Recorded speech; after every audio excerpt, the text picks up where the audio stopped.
Good evening. So today we will learn about the galvanic cell and its working principle, how it works. We will see how it works. Okay. So first of all, I will discuss about the construction of this galvanic cell. So how can we construct a galvanic cell or voltaic cell? Okay. So voltaic cell or galvanic cell can be constructed by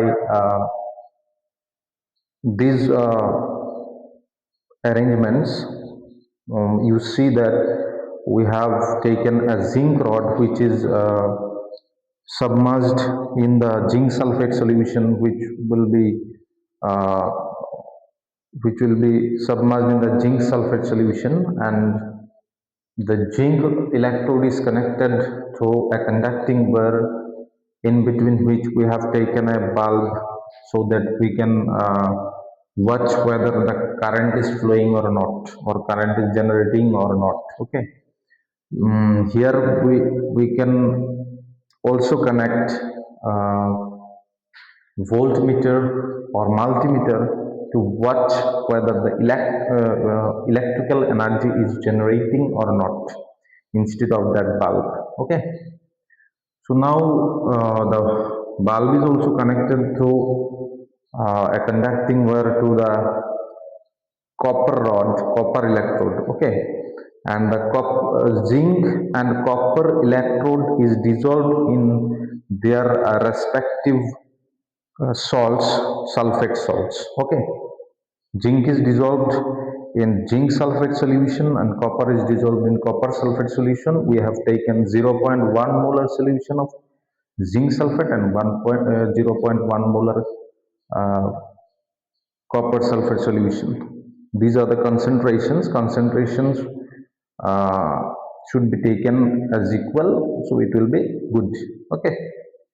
So now one thing we have to understand that why we have taken negative anode as negative and cathode as positive, because in the electrolytic cell, okay, when we will study the electrolytic cell, in that electrolytic cell we will connect a battery. So the positive electrode will be then called as anode, but here the anode is negative. Why? Because actually oxidation reaction is taking place in this anode. Okay.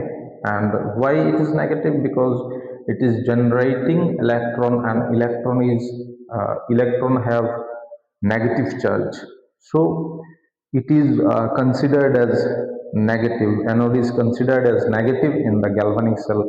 It should have to be remembered for the galvanic cell. Okay. It will be opposite to the electrolytic cell, and it is the cathode, that is the copper electrode is positive because it is attracting the electrons.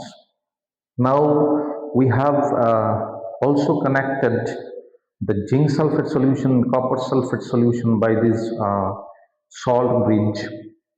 And in this salt bridge, we have taken agar, that is a jelly type material, with along with the potassium chloride salt, which will produce potassium plus and Cl minus ion. Actually, the salt in the salt bridge, we have to take such a salt which can create uh, same uh, same amount of ionic radii of the produced ions. Okay.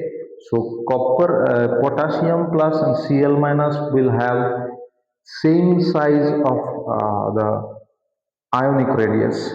So we have taken potassium chloride. We can also take potassium nitride because it will also have the same amount of ionic radius. Okay. So now let us move on to the working principle of galvanic cell. So here you can see that the zinc electrode is made up of zinc atoms and copper electrodes are made up of copper atoms.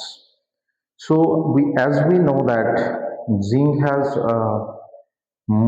zinc is more electropositive than copper, so zinc will release its electron, okay, and copper will attract or copper will take its electron. So here, as the zinc is losing its electron, it will create Zn2 plus ion, okay. So this type of reaction is called oxidation reaction because it is losing two electrons or it is losing electrons. So if electron is lost, then that type of reaction is called oxidation reaction. So in the anode we will see an oxidation reaction. In the cathode we will see a reduction reaction where uh, copper will attract two electrons to convert into its atomic state.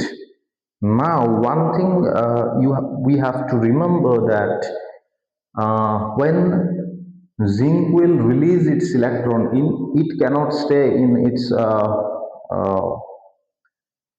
metallic structure and it will come into the zinc sulfate solution as zinc 2 plus because ion is always aqueous, that is ion will dissolve in the aqueous solution, okay.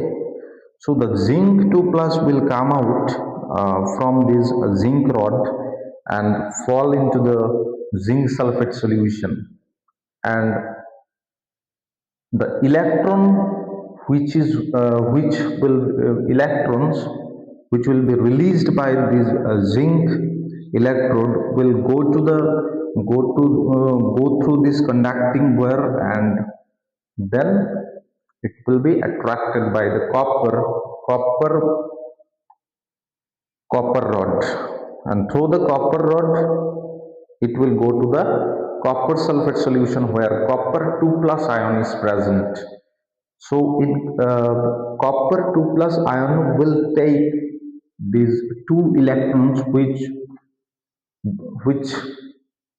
were lost by the zinc in this side, okay. So now in this solution the positive charge will be going down, and in this solution the negative charge will be going up, okay. So the negative charge will growing up how? Because sulfate, sorry, positive charge will growing up, okay. So now one thing we have to remember that if zinc sulfate will be there in the solution, in zinc the concentration of the zinc is higher, then the solution will become positive, and if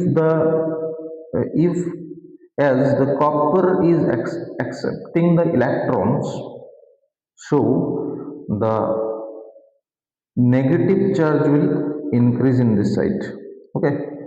So here the positive charge will increase and here the negative charge will increase, okay. So now you can see that this charge is negative and this charge is positive, so one can cancel another, and this charge is positive and this charge is negative, so these two charge can cancel that out. So after some time the electron generation will be blocked because this negative charge or this negative voltage will cut out the positive voltage, and this positive voltage will cut out the negative voltage. So to resolve this problem we will introduce a bridge which is called salt bridge. So when the positive charge is increasing, then Cl minus will come through this salt bridge and it will manage this positive charge or cancel out this positive charge. When negative charge is increasing in this side of the solution, then the potassium plus, that is potassium cation, will go through this salt bridge in this side